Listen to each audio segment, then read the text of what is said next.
గౌరవనీయులు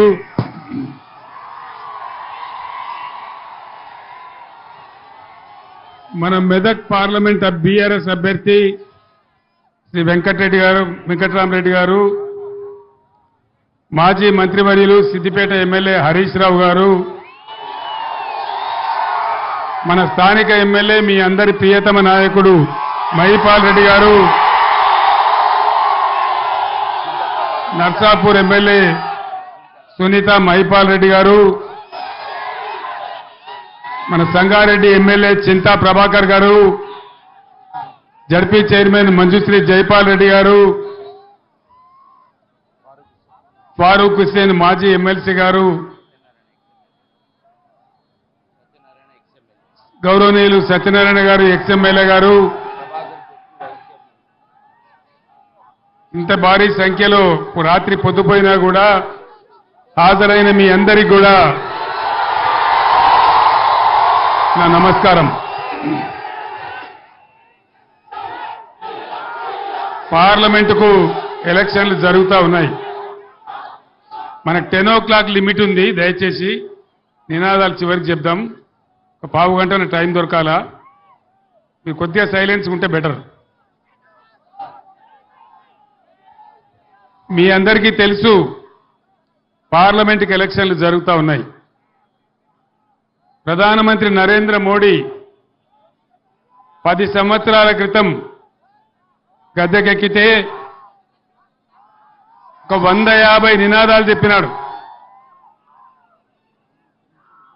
150 నినాదాలలో ఏ ఒక్క నినాదం కూడా నిజం కాలే. మీరందరూ చెప్పాలి, నేను అడుగుతా ఉన్నా. మోడీ గారు చాలా విషయాలు చెప్పినాడు.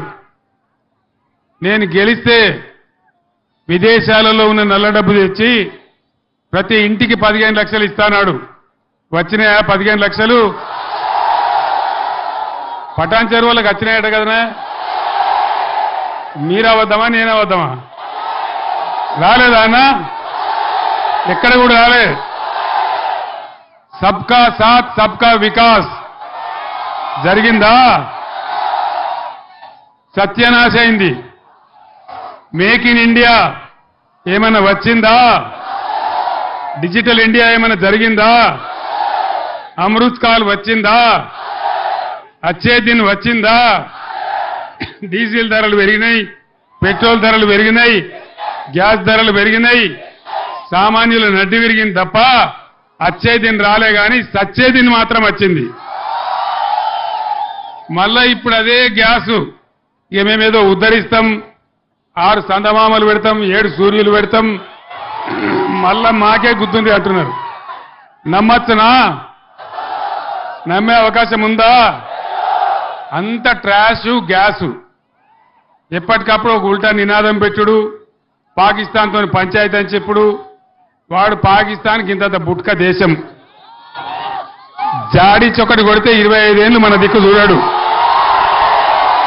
వాడిని చూపించి ప్రజలను ఎమోషనల్ బ్లాక్మెయిల్ చేసి ప్రతిసారి ఓట్లు అందుకునుడు, మన గ్యాస్ చెప్పుడు.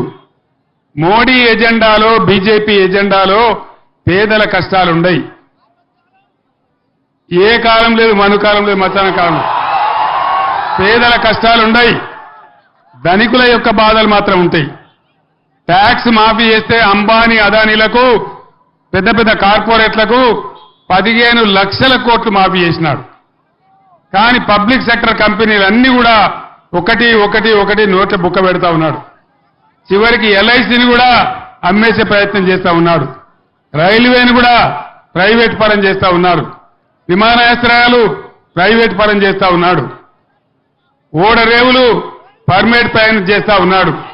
మరి మొత్తం పోతే మనం ఎక్కడ పోవాలా? మన యువకులు ఎక్కడ పోవాలా? ఏం జరగాల ఈ దేశంలో? ఒక్క నినాదం కూడా కరెక్ట్ లేదు, ఒక్క మాట కూడా కరెక్ట్ లేదు. కాబట్టి దయచేసి ఆ నిశాలో పోకుండా ప్రజలు, విజ్ఞులు ఆలోచన చేయాలని చెప్పి నేను కోరుతా ఉన్నా. ఊరికే గుడ్డిగా పోయి ఓట్లేస్తే మన పిల్లల భవిష్యత్తు పోతుంది. ఇప్పటికే దేశం పరుగు పోయింది. అంతర్జాతీయంగా చాలా దెబ్బతిన్నాం. ఏం లాభం జరగలే. ఏ ఒక్కరికి కూడా ఏ వర్గానికి లాభం జరగలే. ఒక పేదల గురించి కానీ, ఒక గిరిజనుల గురించి కానీ, ఒక మహిళల గురించి కానీ ఫ్యాక్టరీలలో పనిచేసే కార్మికుల గురించి కానీ ఏ ఒక్క మంచి చట్టం తేలే. ఒక లేబర్ చట్టం కూడా మంచి చట్టం తేలే. కనీస జీతం పెంచాలని చట్టాలు తేలే. కానీ పెద్దలకు మాత్రం, పెట్టుబడిదారులకు మాత్రం కాపలా కాసే ప్రభుత్వం బీజేపీ ప్రభుత్వం.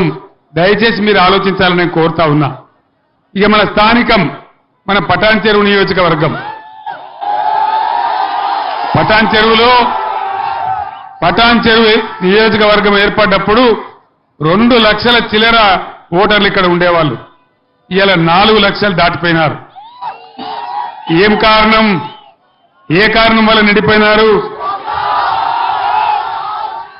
ఏం కారణం అంటే మనం ఉన్నప్పుడు పెట్టినటువంటి బ్రహ్మాండమైన టీఎస్ ఐపాస్ ఇండస్ట్రియల్ పాలసీ కావచ్చు, ఒక నిమిషం కూడా పోకుండా, రెప్పపాటు కూడా పోకుండా ఇచ్చిన కరెంటు కావచ్చు, ఇక్కడ పరిశ్రమలు పెరుగుతా ఉన్నాయి. అందుకోసం దేశం నలుమూలల నుంచి వచ్చి బిడ్డలు ఇక్కడ నార్త్ ఇండియా కావచ్చు, వెస్ట్ ఇండియా కావచ్చు, ఈస్ట్ ఇండియా కావచ్చు, సౌత్ ఇండియా కావచ్చు, ఇక్కడ వచ్చి వాళ్ళ పొట్ట గడుపుకుంటా ఉన్నారు. బ్రహ్మాండమైన హబ్గా తయారైంది మన పటాన్ చెరువు. ఆ రకంగా ఉద్యోగ ఉపాధి అవకాశాలు ఇక్కడ పెరిగినాయి కాబట్టి ఇతరులు కూడా వచ్చి మన దగ్గర బతుకుతా ఉన్నారు. మనకు కూడా అవకాశాలు దొరుకుతా ఉన్నాయి. మనం కూడా బతుకుతా ఉన్నాం. మొన్న నేను వచ్చినప్పుడు మైపాల్ రెడ్డి గారిని అడిగిన, అంత హైదరాబాద్ అంతా పోయిందంటున్నారు, హైదరాబాదు పోయిందంటున్నారు, పటాన్ చెరువులో రియల్ ఎస్టేట్ ఎట్లుందని నేను అడిగిన. ఈయన కూడా కుప్ప అయిపోయింది సార్, గోవింద అయింది అని చెప్తా ఉన్నారు. ఎందుకు? ఏం కారణం? పటాన్ చెరువులో కావచ్చు, మన కొల్లూరులో కావచ్చు, హైదరాబాద్లో కావచ్చు, మొత్తం సిటీలో కావచ్చు, ఈ ముఖ్యమంత్రి వచ్చిన కాడ నుంచి ఒక్క పర్మిషన్ కూడా ఇస్తలేడు. ఆయనకు స్క్వేర్ ఫీట్కు 75 రూపాయలు ఇవ్వాలన్నట. రియల్ ఎస్టేట్ కడితే స్క్వేర్ ఫీట్కు 75 రూపాయలు ఇవ్వాలి. ఇస్తే ఏమవుతుంది? అది మళ్ళా మన నెత్తినే పడుతుంది, బరువు ప్రజల మీదనే పడుతుంది. ఆయనకు మాత్రం 75 రూపాయలు స్క్వేర్ ఫీట్ కట్టానట. దాంతో రియల్ ఎస్టేట్ మొత్తం కుప్పగూలిపోయినది. ఎంత అద్భుతంగా ఉండే రియల్ ఎస్టేటు. ఒక గజం ధర ఎంత ఉండే పటాన్ చెరువులో? ఇవాళ అడిగేవాడు కూడా ఉన్నారా? రియల్ ఎస్టేట్ డౌన్ అయిందా? ఎవరు దీనికి కారణం? జై కాంగ్రెసేనా? కాంగ్రెసే కారణం కదా. అదేవిధంగా పటాన్ చెరువులో ఒకప్పుడు కలుషిత జలాలుండి ప్రజలకు చాలా అనారోగ్యం వచ్చేది. మిషన్ భగీరథ వచ్చిన తర్వాత బ్రహ్మాండంగా ప్రతి ఇంటికి నల్లా పెట్టి పరిశుభ్రమైన జలాలు అందించింది బీఆర్ఎస్ ప్రభుత్వం. మీ అందరికీ కూడా ఆ విషయం తెలుసు. మళ్ళా ఈరోజు నీళ్లు తక్కువైతా ఉన్నాయి, ఇబ్బందులు పెట్టే పరిస్థితి చేస్తా ఉన్నారు. మీరందరూ చూసినారు, మీ కళ్ళ ముందరనే ఉంది. పక్కనే కొల్లూరులో ఇండియాలోనే ఎక్కడ లేని విధంగా బ్రహ్మాండంగా 16,500 ఇండ్లు, డబుల్ బెడ్రూమ్ ఇండ్లు కట్టి పేదలకు ఇచ్చిన విషయం మీకు తెలుసు. అయింది కదా కొల్లూరులో, మీ పక్కనే జరిగింది. ఇవాళ వీళ్ళు అవన్నీ కూడా ఏం కాలేదని అబద్ధాలు చెప్పి ఎంతసేపు కేసీఆర్ను బదనాం చేయాలని అన్ని రకాల ప్రయత్నాలు చేస్తా ఉన్నారు. ఎలక్షన్లలో అరచేతిలో వైకుంఠం చూపించి 6 ప్రధాన గ్యారంటీలు, 420 హామీలు ఇచ్చినారు. ఒక్కటన్నా నెరవేరిందా? ఒక్క ఫ్రీ బస్సు మాత్రం చేసినారు ఆడవాళ్లకు. దాంతో వాళ్ళు జుట్లు ముడేసుకొని కొట్టుకుంటా ఉన్నారు. ఆడవాళ్ళేమో తండ్రిక సస్తున్నారు, ఆటో రిక్షా కార్మికులేమో ఆత్మహత్య చేసుకుంటా ఉన్నారు. వాళ్ళ బాధలు బతుకులు చెప్పలేకుండా అయిపోయినాయి. ఈ విధంగా అది ఒక్కటి తప్ప ఏ ఒక్కటి కూడా చేయలే. ప్రతి మహిళకు 2,500 రూపాయలు వచ్చినాయా? రాలేదా? మీలో కొందరు రైతులు కూడా ఉండవచ్చు, రైతు బంధు వచ్చిందా? అది కూడా రాలే. వ్యవసాయ కూలీలకు 1,200 రూపాయలు వచ్చినాయా? 2 లక్షల రుణమాఫీ అయ్యిందా? కాలేదా? మహిళలకు 2,500 వచ్చినాయా? పెన్షన్ 2,000 4,000 అయిందా? 4,000 కాలే కానీ పాత 2,000నే ఒక నెలది కోత కోసినారు.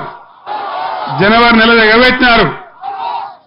ఏమయ్యా ముఖ్యమంత్రి, ఏం సంగతి అంటే కనపడ్డ దేవుని మీదల్లా ఒట్టిగా, దేవుడు ఎదురవుడే కష్టమిగా, దేవుళ్ళ మీద ఒట్లు, కేసీఆర్ మీద తిట్లు. ఇవన్నీ ఎందుకు చేయవు? నువ్వు జూటా హామీలు చెప్పినావంటే కేసీఆర్ ని గుడ్లు వీక్తా గోటీలు ఆడుకుంటా కేసీఆర్ ని పేగులు తీసి మెడలేసుకుంటా ఆఖరికి నీ ముడ్డి మీద షెడ్డి కూడా గుంజుకుంటా అంటాడు ఆయన. షెడ్డి ఏం చేసుకుంటాడో నాకు అర్థం కాలేదు. అంతే కదా, ఈ విధంగా రైతులను మోసగించి విద్యార్థుల ఫీజు రియంబర్స్మెంట్ స్కీమ్ అది పెట్టాలి. 5 నెలల నుంచి రూపాయి కూడా ఇస్తలేదు. సోషల్ వెల్ఫేర్ హాస్టళ్లలో కలుషిత ఆహారం తిని విద్యార్థులు హాస్పిటల్ పాలవుతా ఉన్నారు. దాన్ని పట్టించుకునే గతి లేదు. మనం ఆనాడు పేద పిల్లలు చదువుకోవాలని, విదేశాలకు పోవాలని, పెద్ద చదువులు వాళ్ళకి రావాలని అంబేద్కర్ పేరు మీద, జ్యోతిరావు పూలే పేరు మీద 20 లక్షల స్కాలర్షిప్ ఇచ్చినాం. 5 నెలల నుంచి దాన్ని కూడా బంద్ పెట్టినారు. కేసీఆర్ కిట్ బంద్ అయినది. హరీష్ రావు ఆరోగ్య మంత్రి ఉన్నప్పుడు న్యూట్రిషన్ కిట్ తెచ్చినాడు, దాన్ని కూడా బంద్ పెట్టినారు. అన్ని బందే, ప్రతిది కూడా బందే.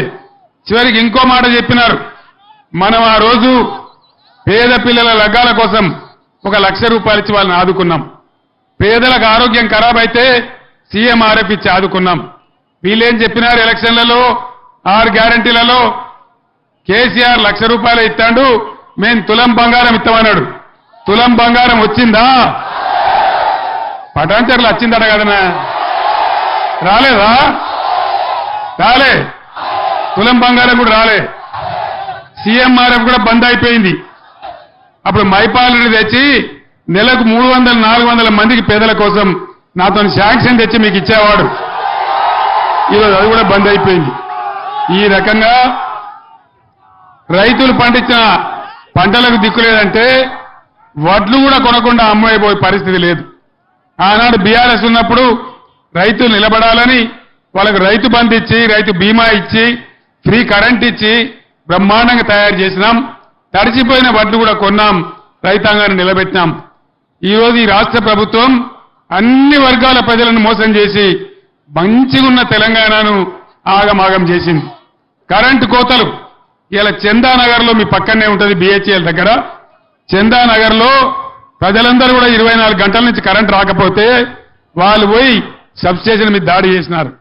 హైదరాబాద్లో కరెంటు కోతలు, కరెంట్ ఎప్పుడు వస్తుందో ఎప్పుడు రాదో తెలియదు. పారిశ్రామికవేత్తలు కూడా లాభం లేదు మేము పోతామని బిస్తర్ కడతా ఉన్నారు, ఇక్కడి నుంచి వెళ్ళిపోతా ఉన్నారు. కార్నింగ్ అనే సంస్థ 1000 కోట్లు పెట్టుబడులు పెడతాను వచ్చి మన ప్రభుత్వంలో వచ్చింది. పని స్టార్ట్ చేయకుండా ఈ ప్రభుత్వ వైఖరి కరెంటు కోతలు చూసి వాళ్ళు తమిళనాడు కూడా వెళ్ళిపోయినారు. మరి ఇదే గతి జరిగితే మన గతి ఏం కావాలి ఒక్కసారి దయచేసి మీరు ఆలోచించాలి. నరేంద్ర మోడీ ఈరోజు కృష్ణా గోదావరి నీళ్లు నేను తమిళనాడుకు తరలిస్తా అంటా ఉన్నాడు. అంటే మన నదుల నీళ్లు కూడా పోయే ప్రమాదం వస్తా ఉంది. ఈ ముఖ్యమంత్రి ఏమో మాట కూడా మాట్లాడతలేడు. నరేంద్ర మోడీ నువ్వు బడే బాయ్, నేను చోటే బాయ్ అని మాట్లాడుతా ఉన్నాడు. చాలా పెద్ద ప్రమాదం ఉంది. ఈ ప్రమాదం నుంచి తెలంగాణ కాపాడుకోవాలంటే ఉద్యమ టైంలో నేను పటాన్ చెరువుకు చాలా సార్లు వచ్చిన, మీరందరూ కూడా ఉప్పెనలాగా లేచినారు. ఆనాడు బ్రహ్మాండమైన ఉద్యమం నిర్మాణం చేసినాం. ఆ ఉద్యమం పుణ్యమే మనకు తెలంగాణ వచ్చింది. ఆ తెలంగాణ ప్లీజ్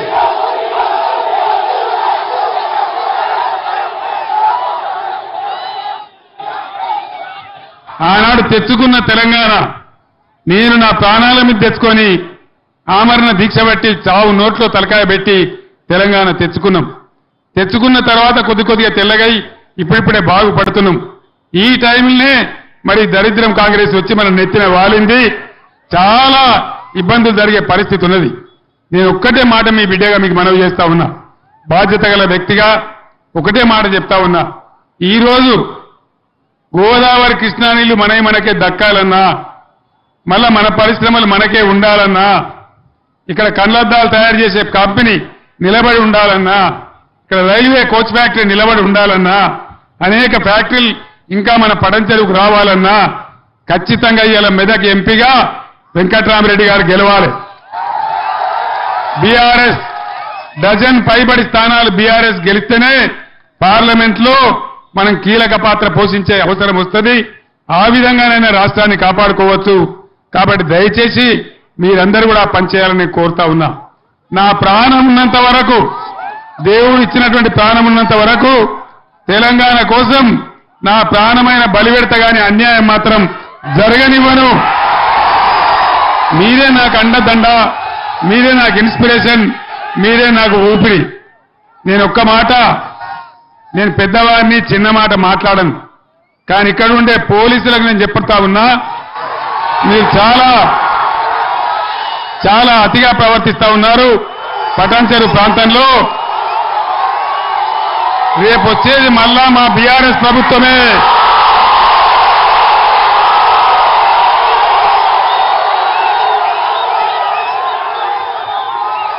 ఒక్క మాట, నేను పోలీసు గురించి చెప్తే స్పందన ఎట్లా ఉన్నదో పోలీసులు చూస్తా ఉన్నారు. మీరు అతి ప్రవర్తన చేస్తే మట్టుకు మళ్ళా వచ్చేది బీఆర్ఎస్ ప్రభుత్వమే. జాగ్రత్త హెచ్చరిస్తా ఉన్నా. మేము ఆనాడు లాఠీలకు, లూటాలకు, తుపాకులకు, జైళ్లకు భయపడితే తెలంగాణ వచ్చేదే కాదు. వచ్చునా తెలంగాణ? మనమేనా భయపడేది? కాబట్టి జాగ్రత్త, అతిగా పోకండి. మీ డ్యూటీ మీరు చేసుకోండి. మీకు రాజకీయాలు అవసరం లేదు. కాబట్టి జాగ్రత్త ఉండమని నేను పోలీసు సోదరులకు చెప్తా ఉన్నా. మీ అందరినీ నేను కోరేది ఒకటే, మన ఐకమత్యమే మనకు శ్రీరామ రక్ష. అందరం కలిసే ఆనాడు తెలంగాణ తెచ్చుకున్నాం. ఈనాడు ఈ దుర్మార్గ కాంగ్రెస్ నుంచి, దుర్మార్గ బీజేపీ నుంచి తెలంగాణను రక్షించుకోవాలంటే డజన్ పైబడి స్థానాలు మనం గెలవాలి. వెంకట్రామరెడ్డి ఒక రిటైర్డ్ ఐఏఎస్ ఆఫీసర్, ఇదే జిల్లాలో కలెక్టర్గా పనిచేసిన వ్యక్తి. నేను గెలిస్తే 100 కోట్లతో ట్రస్ట్ పెట్టి పేద విద్యార్థులకు చదువు చెప్పిస్తా అని చెప్పినాడు. ప్రతి నియోజకవర్గంలో ఆయన సొంత నిధుల నుంచి, గవర్నమెంట్ నిధులు కాదు, ఆయన సొంత నిధుల నుంచి ఒక కళ్యాణ మండపం కట్టించి ₹1 పేదలకు లగ్గం చేపిస్తా అని చెప్పినాడు. ఇట్లా ఎవరు చెప్పలే, ఎంపీ కూడా చెప్పలే, ఎంపీ కాకముందు చెప్పలే. మరి ఈ ఎంపీ గెలిస్తే మీకు ఒక మాజీ ఐఏఎస్ అధికారి, కలెక్టర్గా పనిచేసిన అనుభవం ఉన్న అధికారి మీకు వస్తారు. కాబట్టి ఆయన ఉండేది కూడా వెంకటరామరెడ్డి ఎక్కడో మీకు దూరంలో ఉండడు, ఈయన్నే కొల్లూరులో ఉంటాడు, మీ పక్కనే కొల్లూరులో ఉంటాడు. అన్నా అంటే నేను ఉన్నాను మీకు వస్తాడు, మీ పక్కనే ఉంటాడు. కాబట్టి విద్యాధికుడు, చదువుకున్నవాడు, ఆయనకు బాగా ఆస్తిపాస్తులున్నాయి. డబ్బుల కోసం రాలే, పలుకుబడి కోసం కూడా రాలే. ఆయన ఆల్రెడీ ఎమ్మెల్సీ కూడా ఉన్నాడు. ఆయన కొత్తగా ఆశపడి రాలే. వెంకటరామరెడ్డి నిలబడతా నేను అడగలే, నేనే అడిగినా. ఇది పెద్ద ఏరియా, మెదక్ నియోజకవర్గం, మీలాంటి వ్యక్తి ఉండాలి, చదువుకున్న వ్యక్తి ఉండాలని నేనే అడిగినా, నేనే నిలబెట్టా. కాబట్టి నా మాటను గౌరవించి దయచేసి మీరు వెంకటరామరెడ్డిని గెలిపించాలని నేను కోరుతా ఉన్నా. మెదక్ पार्लियामेंट हल्के के सारे मुसलमान बुजुर्गों को, भाइयों को, बहनों को मैं सलाम करता हूं और अब तमाम लोगों से अदबन गुजारिश करता हूं, आज इस पार्लियामेंट इंतखाबात में बीआरएस का ताउन कीजिए, बीआरएस के लोगों को जिताइए। ये बात इसीलिए कहता हूं, बीआरएस एक सेक्युलर तहरीक है। 10 साल में हमारे हुकूमत में एक भी दंगा फसाद हमने नहीं होने दिया। पार्लियामेंट जब तेलंगाना के जद्दोजहद चल रहा था, कई बार मैं यहां आया पटानचेरू में, उन दिनों में कह रहा था अल्लाह के घर में देर है लेकिन अंधेर नहीं है। अल्लाह का करम हुआ, तेलंगाना हासिल हुआ। मैं आप लोगों से एक बात कहना चाहता हूं, कांग्रेस मेदक हल्का में 3रे नंबर पे है। यह मुकाबला हमारा बीजेपी के साथ है। कहीं आप गुमराह होके कांग्रेस को डालेंगे तो अननेसेसरली बीजेपी जीत जाएंगे। इसीलिए सोचिए, हर चीज को जानिए, इसके हिसाब से काम लीजिए। और यहां के जो कायद है हमारे वेंकटरामरेड्डी साहब, साबिका कलेक्टर है, एक रिटायर्ड आईएएस ऑफिसर है, वो उनके सदारत में मेदक पार्लियामेंट का काफी तरक्की होगा। इसीलिए मैं सारे भाइयों से गुजारिश करता हूं, बीआरएस सेक्युलर पार्टी को जिताइए। हम जिंदगी भर सेक्युलर रहेंगे, इतना मैं वादा करता हूं। इतना कहते हुए मैं आपसे रुखसत होता हूं।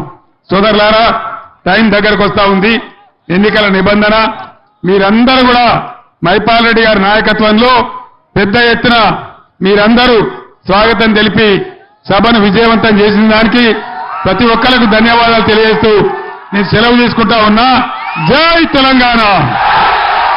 కారు గుర్తుకే కారు గుర్తుకే జై తెలంగాణ. ధన్యవాదాలు.